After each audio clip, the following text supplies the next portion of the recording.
All right. Good afternoon, everyone. Welcome to our first ever virtual local advocacy day. We're going to do this over the next 4 weeks. Next week, we have a couple supervisors joining us. We're going to have, actually, I believe we have, I can't remember off the top of my head right now, but we have a couple of supervisors joining us next week. We're also going to have, we've invited the new CEO for LA County to join us on our 4th week. So please make sure to join us. I know we've been having a lot of these. We try to keep them short, try to keep them to an hour to accommodate all your schedules. But we do appreciate you joining us. We've had some really good turnout on our virtual sessions through Slot and then this. And coming up in May, we're going to do a virtual AMS because unfortunately we're not quite there yet as far as the pandemic goes to meeting in person, but we are planning for an in-person what would be our fall summit, but we're hoping to do something what would be resembling our annual conference in a smaller capacity. We're trying to move the venue from Arrowhead back to the Renaissance in September. So it would be the 9th through the 11th of that weekend. And we'll keep you posted with any details as they come about. But for now, if you would bear with me for 1 minute, I'm going to share with you one of our associate member videos because it's important that we show them the value and how much we appreciate their membership. So give me 1 second.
All right, so thank you to SoCal Gas. If you don't already have gas, please go out and get some. With no further ado, it's my pleasure to introduce our president for this year of the California Contract Cities Association, Ms. Lindsay Horvath. Thank you so much. And thank you to everyone who's participating today. Thank you to our associate members who support and invest in the great work we do at Contract Cities. And most importantly, thank you to all the member cities who engage and help us know exactly what the association can do to best support the work that you're doing on the ground to serve your residents, your businesses, your community stakeholders.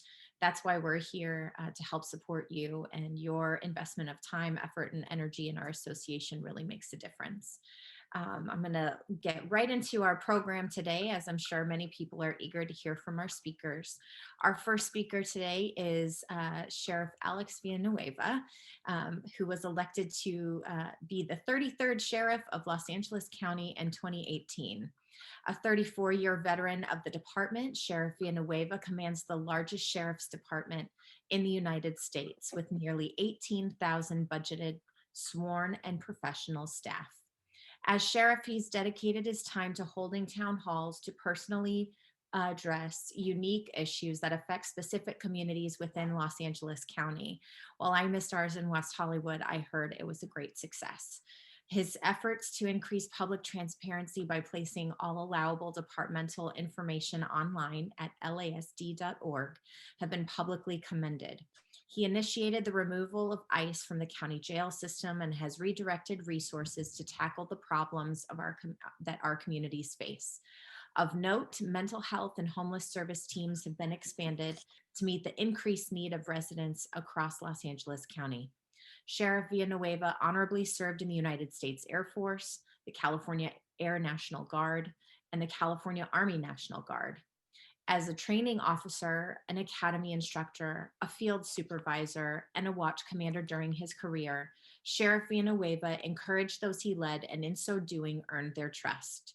He's a strong proponent of education, and he earned his bachelor's degree in liberal studies from the University of the State of New York, his master's degree from California State University, Northridge, and his doctorate from the University of Laverne, both in public administration. We thank him for joining us today, and I will now turn the floor over to the sheriff. Thank you, Lindsay. I appreciate that introduction, and it's an honor and a privilege always to speak in front of the Contract Cities Association. I want to thank each and every one of you, your membership, for the work you're doing in representing your communities. And I know it's a very diverse group of elected officials, and the fact that you take the time to serve your communities, and of course, a lot of you have careers on top of that you're doing this double duty. It's commendable, and it's what every community needs, and that's how we ensure everyone's safety, is because we're working together for a common goal, and that is to advance public safety, make all of our communities as safe as possible, so people can live in peace, enjoy the fruits of their labor, and have their kids go to school in safety, and then of course play, work, everything in our community. So it's a tall order, but we can definitely do that working together. And over the last, it's been a while since I've spoken to the group, and we've made a lot of reforms over the organization in every aspect possible of the organization now. And I started first day in office after I was sworn in. We did a leadership assessment, and we set out and redesigned the entire way we promote people within the organization, converting it from a cronyism system to one based on merit. And it's all centered on public service. How does each person serve the community? And based on that history, that is how we're moving forward.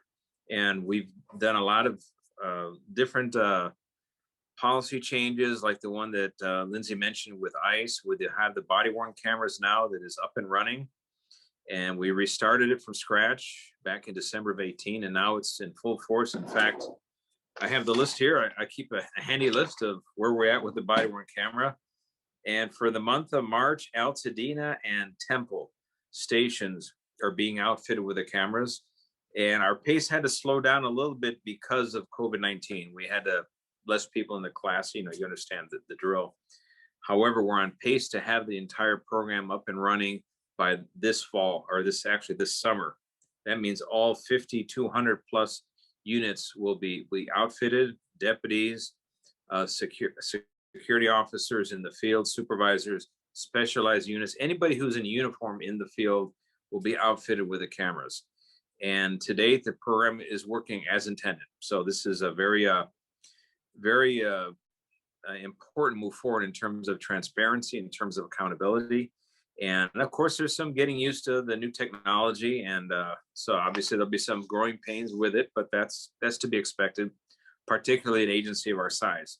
So with that, and again, on the website, as we continue to advance the website, we've also added another element. Every 2 weeks or twice a month, we publish a newsletter. And we put some of the highlights over the last 2 weeks, and with the links to important articles and supporting documentation. And we disseminate it throughout the county. We do it via social media. We do it via Nixle. We also have a master email that we use to disseminate it countywide. And then we have every single station captain disseminate it to all their different civic groups and leadership. And so it gets a wide coverage throughout Los Angeles County. And that is, again, another element of transparency. And we're internally, we continue to reform the organization and making it more effective at representing the needs of the community, more efficient as well. There's things that we've learned that need to be improved on, obviously. And I guess, now that I've been in this office for 2 years, I inherited 30 years of things, some things that were good, some things that were not so good, some things that were just kicked down the road for other people to handle. And for example, the issue about deputy subgroups, we took it head on. We created a policy. We're enforcing the policy. We've done very exhaustive investigations, and we're holding people accountable to the rule of law. And we're seeing very positive changes within the organization. Even the nature of investigations themselves we're constantly fine tuning and finding ways to make sure that it's standardized across the department. And that's always a challenge in an organization of our size. We're decentralized in many senses, and that adds to, or that facilitates our ability to be successful in representing every community, is that we are decentralized. But at the same time, it poses challenges in terms of normalizing and standardizing across the board all of our policies when it comes to discipline, investigations, and all the different protocols that have to be followed with the Peace Officer Bill of Rights, for example, and honoring due process. So the results that are done based on the investigations, the decisions I make as an employer, they can be supported in court. And of course, all this is designed, it drives down liability. We're holding people accountable. And when people need to be terminated for cause, we're doing exactly that. So that is working. We had a very successful training session just yesterday for all captains and above about internal affairs investigations, predisposition settlement agreements, and how to properly assess the investigation, what path needs to be taken. When things can be resolved informally or with performance log entries, for example, and ones need to be unit level investigations or need to be done outside by the Internal Affairs Bureau. So that is an ongoing project, and we're definitely moving forward with it. So that is very, very good. In custody, we're driving down force or violence in custody, double digits across the board. That's inmates assaulting inmates, inmates assaulting staff, and staff using force. All three categories, double-digit drops in 2019 and in 2020. And that is very, very encouraging. So we have a lot of good efforts out there. Big challenges, obviously, now we have a rising crime rate. We have homicides up 170% the first 2 months of 2021 in comparison to 2020. We ended 2020 with a 36% increase in homicide. That's a very troublesome trend. It continues in 2021.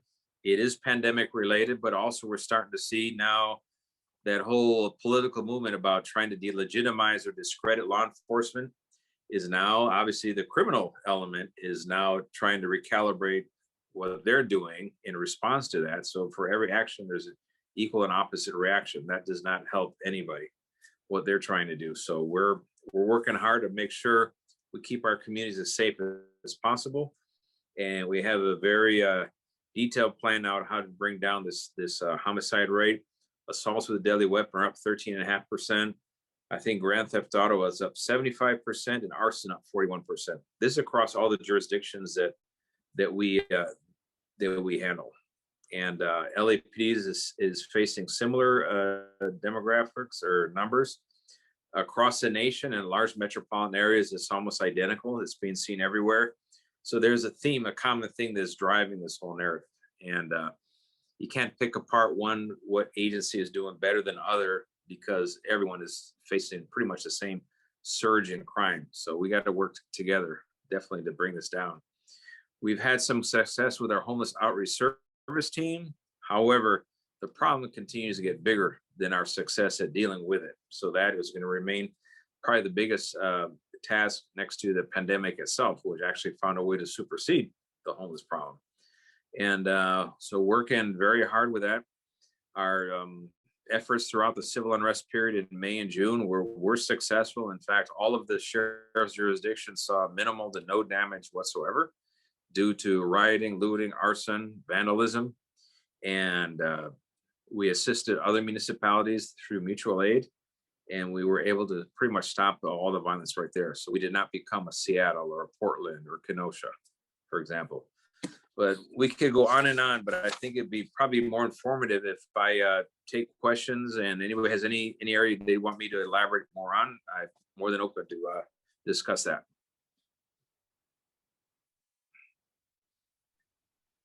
Thank you very much. And yes, any questions that you have can be entered into the chat, or you can also use the raise hand function, and I will do my best to facilitate getting into those questions. Steve Hoffbauer, my favorite mayor, I need to turn to you first. I see your hand raised. Thank you, Lindsay. My favorite president. Hi, Sheriff. Hey, I want to really commend you on the outreach and communication you've been doing. I have I'm acutely aware that that can be a double-edged sword sometimes. But I do want to thank you on that.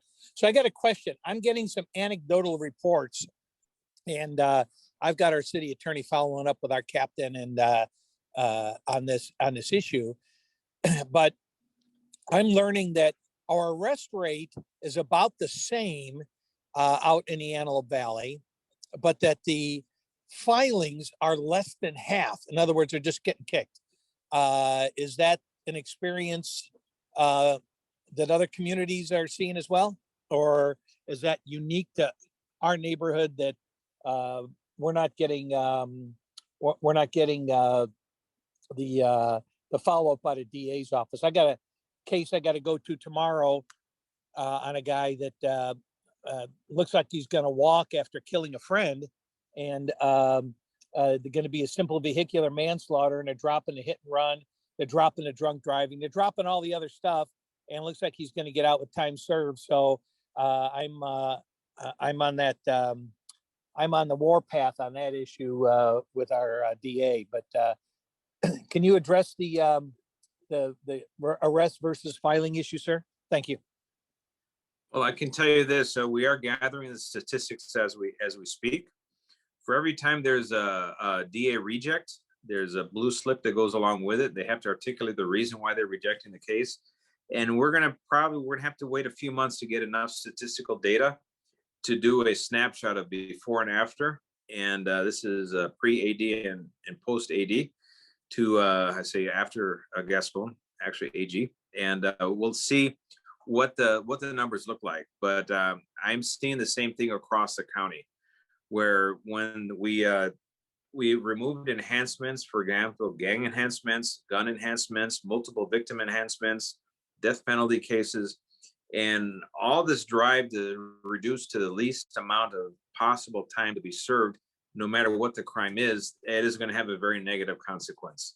And that might be feeding it. And we're also getting chatter, and I won't tell you from where, but we're getting chatter that within the criminal community, they're pretty much celebrating Gascon's policies, and they're encouraged to increase their activity because of these policies. So that is a very worrisome trend that we're going to have to address. And we'll probably have to wait at least a solid 6 months of data to be able to have a definitive, this is what happened and why. And another note, thank you for the issue about the outreach. We did Compton on Tuesday, and today we're going to be doing Cerritos in the afternoon. Yesterday we did a custody division for our within the department personnel, and I also did every Wednesdays at 11 o'clock. I'm doing Instagram and Facebook Live, where we take questions from the public and also from the media. And they use those clips from that. Actually, it appeared on Fox and Friends just last night. So it does make its rounds, these things. And the point is, the organization, we have nothing to hide. We're just doing what we're doing to keep the community safe. There's going to be good decisions. There's occasionally be bad decisions. We have to hold them accountable. But ultimately, we want to keep the public informed of everything that we're doing, so they understand, one, this is their department and we're all in this together. Well, outstanding. And I appreciated seeing you up at the celebration of Gabriel Fernandez's 16th birthday. The little boy deserves a better outcome on his case too. Thank you, sir. Mm-hmm. Mayor Pro Tem Paul Grisante.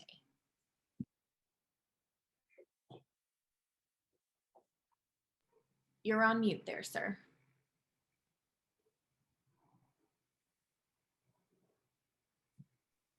I'd be very pleased if I had it unmuted. I'm very pleased to have the chance to talk to you, and I want to thank you. We're served by the Lost Hills Sheriff's Office, and I really want to thank you for the way you're working with the Arson Watch group that I'm part of, and your willingness to work with the Volunteers on Patrol thing. And I think that those two things have been just wonderful for us. And I really appreciate your openness to citizen participation with the sworn officers. And I think that that's been a real force multiplier for us. And I'm hoping we can continue that program in the future and not have any difficulties with you at all. So, Oh, well, thank you, Paul. Yes, the more eyes and ears we get put onto whatever the problem is, the better. In particular, when it's the own residents, because you know your neighborhood like the back of your hand, more so even than the deputies. And of course, our deputies are staying longer now at each station, so they're going to come to learn the community. But your perspective is also important because you're going to see things that the deputies are not going to see, and just point us in the right direction. It makes us all safer. thank you.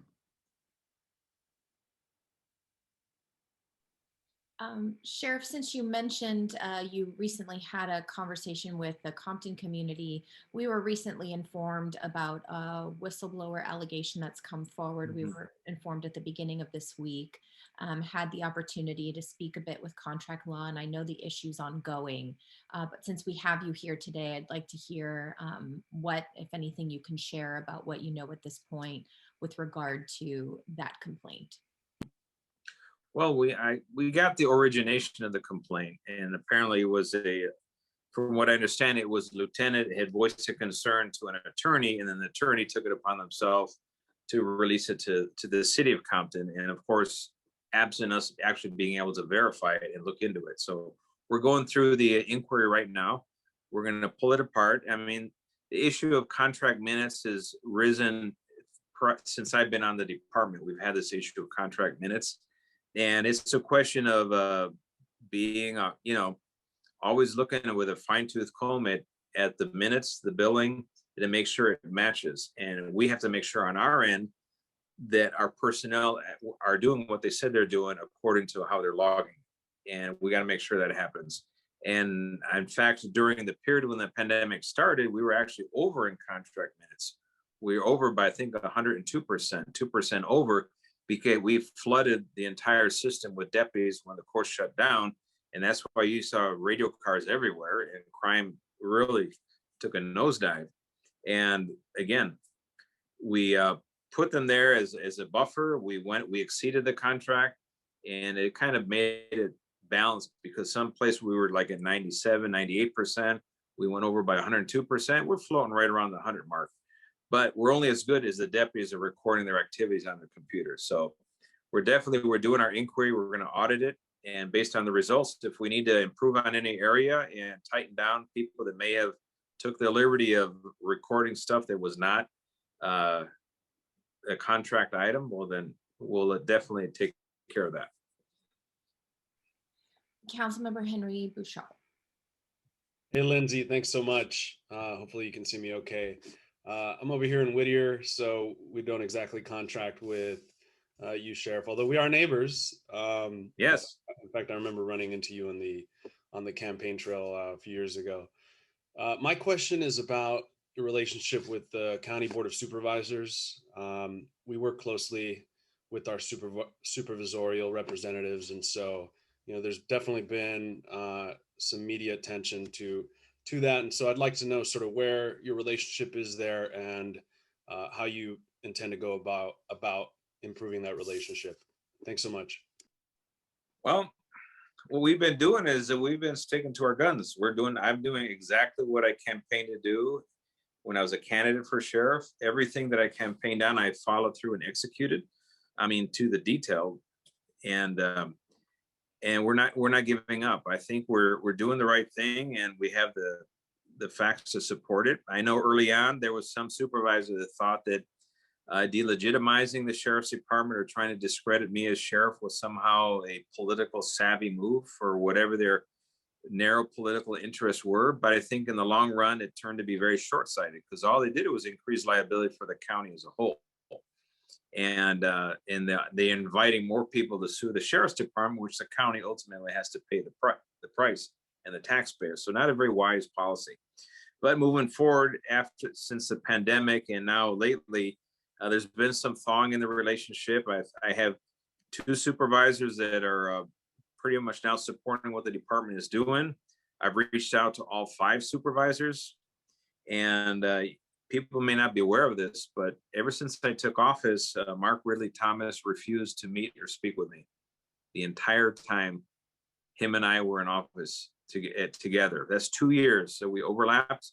He never, ever spoke to me, and refused to meet me multiple occasions. And I've met with all the other supervisors. In fact, I've met multiple times with Sheila Kuehl. And it's very productive when we have this good working relationship, because ultimately we're all here in public office to serve the needs of the community. So, you know, butting heads and doing this is really not advancing the public's interest. And I think most people are figuring it out. The Inspector General hasn't quite got that memo yet, but ultimately, hopefully he will. And we'll continue to move forward, turn a new leaf, and let's look to make 2021 better than 2020 for everyone's benefit. Amen to that one. Thanks a lot. All right. Along those lines, Sheriff, how would you, what would you say is the area that the department has to work on the most? Where do you see your opportunity for greatest improvement in the department? I'm going to say actually is something as very simple as interpersonal relationships. When deputies, not when they do the hard work of making the arrest and the investigation, that is going the way it's supposed to. But some deputies have very good interpersonal skills and they're very respectful. They do a very good job. Other people might feel that, well, we can cut corners because we're so busy. I don't have time to spend with a citizen who I detained or whatnot else. And I think it's just that customer service element that is missing sometimes. And that's where we engender the most amount of discontent within the community, because they feel they were shortchanged or the deputy was rude, for example. So I always like the Nordstrom service model. That's why they survived the economic turndown in 2008, because they had faithful customers, because you go in there and they tend to you and you're taken care of. We have to adopt that same customer service model. If it works for Nordstrom, it needs to work for the Sheriff's Department as well. And that's the area. And we have to be on it, because we keep changing the leadership as people advance, move on, or retire. We get a new set of supervisors and managers and executives. And this is where people fall through the cracks. Somehow they think, well, no one's watching. No, we have to double down and make sure that the standard we set is a standard that goes across the board. So whatever happens in Compton is what's going to happen in Lost Hills. Whatever happens all the way east in San Dimas is the same thing we're going to find up there in Lancaster. The same quality of service. Go for one more question, Councilmember Manalo. Oh, thank you, Lindsay. Sheriff Villanueva, first of all, I really appreciate your Nordstrom customer service comment, because there's a book written about it. That's how important and effective it is. So I appreciate that the Sheriff's Department is really looking towards that for guidance. With more and more cities in LA County opening up or considering opening up cannabis businesses, I'm just wondering if there are statistics already or any kind of information that you can give us regarding an increase in crime in those areas, or no increase in crime, or how cannabis shops are impacting law enforcement in the cities. Well, I think we have to distinguish between legalized and licensed cannabis shop and the black market operation, because I'm trusting that cities that have licensed cannabis shops locate them in a very good place where they're not going to be they're not going to cause harm to the surrounding community. They're in an appropriate location. There's a sufficient buffer zone to the sensitive locations like schools, churches, and so forth. And when it's licensed properly and they're located properly, and again, I'm going to rely on my city councils, city managers, and their licensing process to make sure they're located properly. That works. And we're going to continue to support the legalized marijuana operations, cannabis operations. The problem, though, and where all the headaches arrive, is because of the darn illegal cannabis operations that are sprouting up like mushrooms everywhere. Those are the ones that generate all the conflict, because they have no scruples. They're going to open up right next to a church, next to a school, and they don't care where. Middle of a residential neighborhood, they're going to open up shop. And they're repeat offenders. We go and raid the place, shut it down, and they're back in business 2 days later. And so that is our challenge. And we're going to be working very, very hard to try to put a dent on the illegal cannabis operation. And we're going to continue, obviously, to make sure the legal ones honor and respect all the laws in place, either by the state laws and the ones that are imposed by the local jurisdictions. So we have to distinguish between the two. But the illegal operation is a huge headache for us. And I know it's a headache for the communities. We were getting the complaints and we're working hard to drive them out of business. Thank you very much, Sheriff, for being with us. I promised Pastor Johnson from Cochrane Avenue Baptist Church I would extend this comment from him. He's been hosting a series of conversations that he's been hosting under the banner of Miracle Mile for Justice. And he invited the LAPD chief to speak with him. And I guess the chief made a commitment to hiring 100 new Black officers to LAPD. And Pastor Johnson asked that I pass along the message to extend that challenge to you and the Sheriff's Department to hire more Black officers in the department, which can help shift culture and do exactly what you had mentioned in terms of improving interpersonal relationships. So just wanted to pass along that message. All right. I do want to thank you for your time and for always being with us here at Contract Cities and for the ongoing working relationship that we have. All right. Well, thank you. And thank you all. All right. Very good. Have a nice day. All right. Have a nice day. Bye-bye.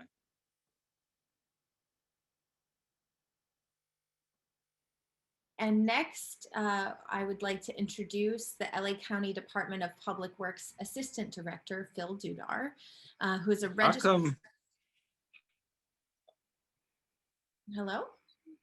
All right. Phil Doudar is a registered civil engineer and a 34-year veteran of the Los Angeles County Department of Public Works. He had significant assignments throughout his career and is currently the Assistant Director of the department. In this capacity, Phil oversees the department's infrastructure core service areas, which includes water resources, transportation, solid waste and environmental services, development services, emergency management, and strategic planning. Phil is a forward thinker and prides himself in being a regional collaborator and committed public servant.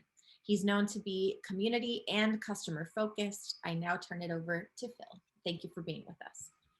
Thank you so much, Lindsay. I do appreciate the introduction. This is really not the same as being at the annual seminar at Indian Wells. I miss seeing you all. It's been a dark tunnel, but there is light and it is getting brighter by the day. So hopefully we'll be back at doing group hugs here soon. I know many of you are familiar with the Department of Public Works and its role, but I'm just gonna go through a quick overview and I'll be happy to take questions afterwards here. Let me see if I can share my screen. Can you guys see this? Yes, no? Yes, sir, we can see it, Phil. All right, thank you so much. All right, so Public Works is one of the largest municipal public works agencies in the country with about 4,000 public servants. And we provide most all of the services to unincorporated areas, but we also have a regional role that covers all 4,000 square miles of the county, everything from flood control to sewer maintenance to lots of transportation. Our business model is divided into 7 different areas, which I'm going to go through quickly here. Water resources, we are the main flood control service provider for the entire county. We operate the backbone system for the flood protection and groundwater discharge. We actually conserve about 20% of the water that is consumed locally through the series of dams and spreading basins. We are also a water retailer serving about 1 million people. And we lead the Safe Clean Water program that includes 85 cities in the county. And this is part of that Measure W that passed a couple of years ago, and we're all part of it. Transportation is one of the other areas. We maintain about 4,000 miles of roadways, both in unincorporated areas and cities. We operate transit. And we manage about 25 signal synchronization corridors that affect most of your cities. We operate 5 airports, and we maintain all bridges practically in the county, including Caltrans and most of the cities in LA County. We are big on environmental services. We have significant oversight on matters related to landfills. We hold household hazardous waste events in practically all cities. We gathered something like 7,000 tons of hazardous waste last year that could have gone into the storm drain or landfills or just be dumped on your streets.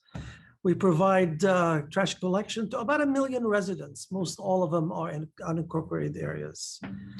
We also maintain backbone sewer infrastructure in 37 cities as part of the service that we provide through the consolidated sewer maintenance districts. We have about $4.1 billion in construction projects, about 180 of them. We are the county builder, and we have done everything from hospitals to fire stations and libraries. The demand keeps on going up, and we see a lot of collaboration with all the cities in LA County as we move forward in expanding this program, both vertical construction and horizontal. Development services, we are the building official of the LA County unincorporated areas plus 14 cities. And we provide permits, inspections. Last year, we issued about 11,700 permits, about 1.5 billion in valuation. Not a year goes by without having a fire, flood, earthquake, spill, or a combination of all of them. I think we are now dealing with the Bobcat and Lake fires in the North County, but for a couple of years, we're still working on the recovery of the Woolsey fire in Malibu. We've done a couple of bridges, and there's a little more to go, but this is something that has become part of our structure, and we follow the NIMS model of managing emergencies and situations. I hate this picture because it looks like it's staged. I don't know why they put it in there, but we do a lot of contracting, and we are big on promoting small businesses, local worker hiring, targets for target hiring, and we're exceeding our objectives in these areas, so which is a good sign. Just to give you a flavor, in 2019, we awarded about 1.3 billion in contracts. And if you do the economic math, that's about 16,000 plus jobs that were created. Like all of you, we were hit with a major curveball called COVID, and it changed the way we do business. We plan for a lot of emergencies. We do a lot of assumptions, and this is something that was difficult to predict. It certainly upended the region's economic landscape, and it changed the way we deliver on services. But we maintained our continuity of business. We continued to pick up trash and fix the potholes. And we are still awarding as many projects valuation-wise as we did before COVID. Yeah, surely we had a setback, but we are bouncing in this new normal. Speaking of economic recoveries, the board recently had like an economic resiliency task force, and they identified leveraging infrastructure as one of the key objectives or key things to pursue to spearhead and jumpstart the economy. It also identified something new, which is the digital divide, which I'm gonna touch on a little later here. We provide a lot of services to cities, like everything from fixing potholes, road maintenance, street sweeping, maintaining signals, the signage, We also, like I mentioned, we do the building official for like 14 of you. We are the county surveyor also for many cities. So, and there are additional, we do project management. We have a lot of agreements with many cities to have joint projects or joint maintenance activities. It makes for a more efficient operation. Our priorities are those of the Board of Supervisors. We have three of them. The first is being homelessness, and I echo what the sheriff said. This is no different than the pandemic. Homelessness does not have any respect for jurisdictional lines. It is a regional issue. It is all of our issue, and we have to do it. We look at homeless people experiencing homelessness as a community. We treat them with respect, and we do whatever we can to support the region's effort to ending homelessness. We are very much dialed into construction of housing. The one that we're working on right now is close to the downtown area, and it's really interesting. It's getting a lot of national attention because we're using shipping containers that were modified in Carson to be homes, to be like living rooms and what have you for people experiencing homelessness. And it's getting quite a bit of attention. Our workforce, we have a big thrive to have the best in class, to have to develop a center of excellence for engineering and construction skill sets. And we are spending a lot of time and money on the local hire to support this endeavor. This is a county-wide effort, and we're doing a lot towards this end. Infrastructure. We are very much dialed on the upcoming infrastructure bill on the federal level. We want to be able to do whatever we can to modernize our infrastructure, to keep it in a tip-top shape. We are focused on the 2028 Olympics. This is not just the city of LA thing. This is the county of LA. People will be coming from all over. We want them to have a positive experience. We want the infrastructure to support it. And here I'm talking about all the infrastructure, the transportation, the flood control, also the broadband infrastructure. This is an up and coming and emerging matter that is getting a lot of attention here. For businesses, it used to be location. Now it's bandwidth. And the pandemic has highlighted the digital divide that seems to be affecting a lot of communities that are underserved throughout LA County. And the answer is not local, it is regional, and we have to figure out a way to pull all of our resources to make it a robust, seamless transition as we go into a higher level of 5G networks throughout LA County. We promote regional collaboration every chance we get. We have established a virtual forum called Infrastructure LA, and we have collaborated with many regional and local agencies, including all of your cities, to discuss matters related to infrastructure.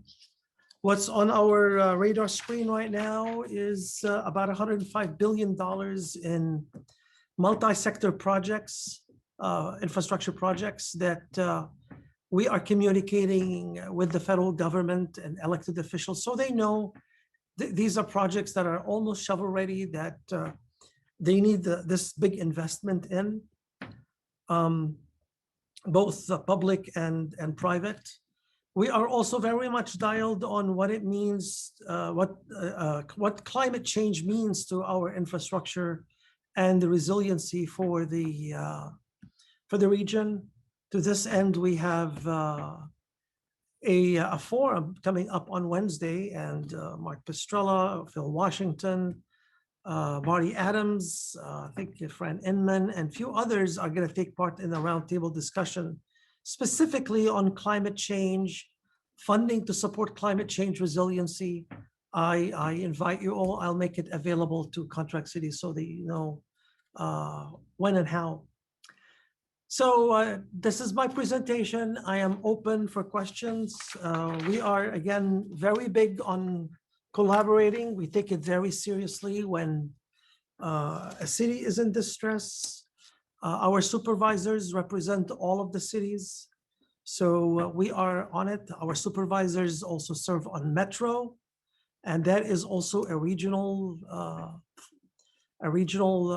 agency. They also serve on the Sand Districts, and that's also a regional agency. So I am open for questions. Stop share. Thank you so much for being with us today and for sharing all that you have about public works in LA County. Yes, the Olympics. I mean, we're just thinking about how we can be back maybe 50% in indoor spaces, but the Olympics will be here before we know it. Very exciting. I'm going to turn it over to Councilmember Manalo.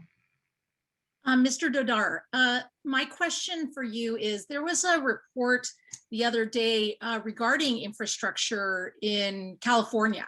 So I'm just wondering, what's the status of the infrastructure in LA County?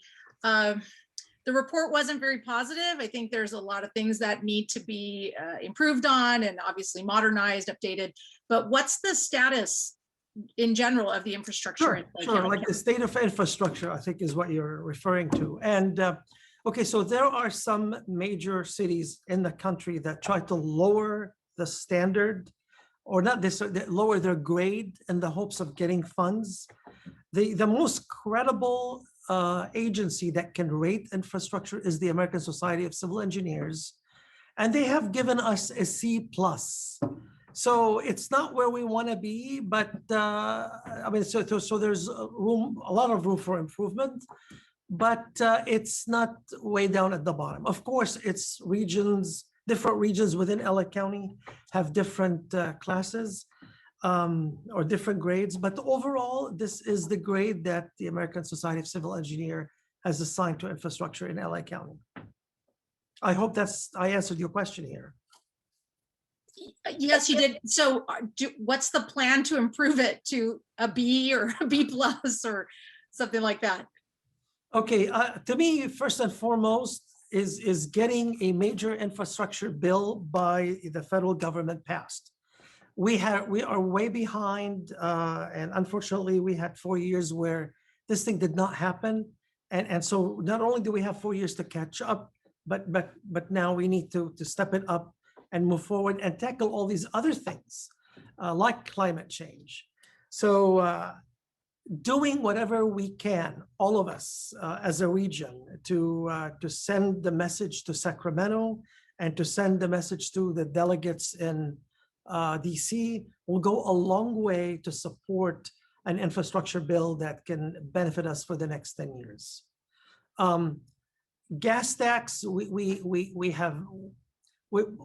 as much as we like to see more electric cars, we all need to be mindful that they pay less in gas tax.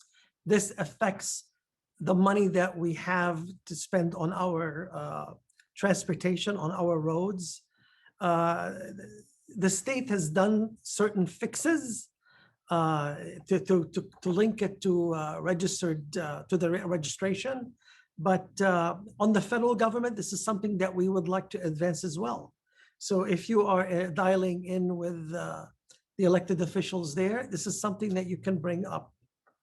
If we can do it all collectively nationwide, maybe we will get some traction. Measure W that passed 2 years ago promises, this is now a $300 million a year fee, a tax on parcels. And all the cities get a portion of it based on how many parcels they have. But looking forward over the next several years, I could see major water resources projects on the way to tackle issues like conservation, groundwater, and water quality, which would mean cleaner beaches as well. And we can't lose sight of equity. I mean, in every one of these things that I'm talking about, we can't afford to have communities left behind or getting the short end of the stick. Investing in these communities, to me, in the infrastructure of these communities, is equally important and critical for the whole region. Along those lines, and similar to my challenge to the sheriff, in communities where there are infrastructure challenges, infrastructure reinvestment not only means improving the infrastructure itself, but job creation. What is your department doing to hire diversely to make sure that your employees look like the diversity of LA County? Thank you, Lindsay. This is something that is way up there in our priorities. In the contracts that we do, we have significant language on, well, starting with living wages, local hires. I mean, we have targets, minimum targets for local hires, and then minimum targets for targeted hires. Targeted would be specific to communities that are disadvantaged or like certain ethnic groups that are disadvantaged. So we do that.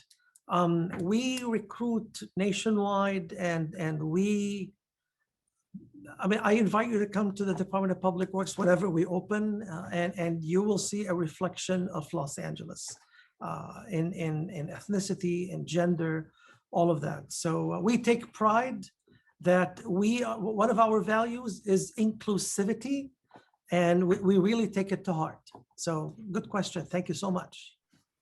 Of course, as we're looking forward to getting out of the COVID-19 crisis, I know economic opportunity is going to play an important role in exactly that. So as you have those opportunities, please let us know so we can pass them on to our respective communities and help get you those excellent candidates.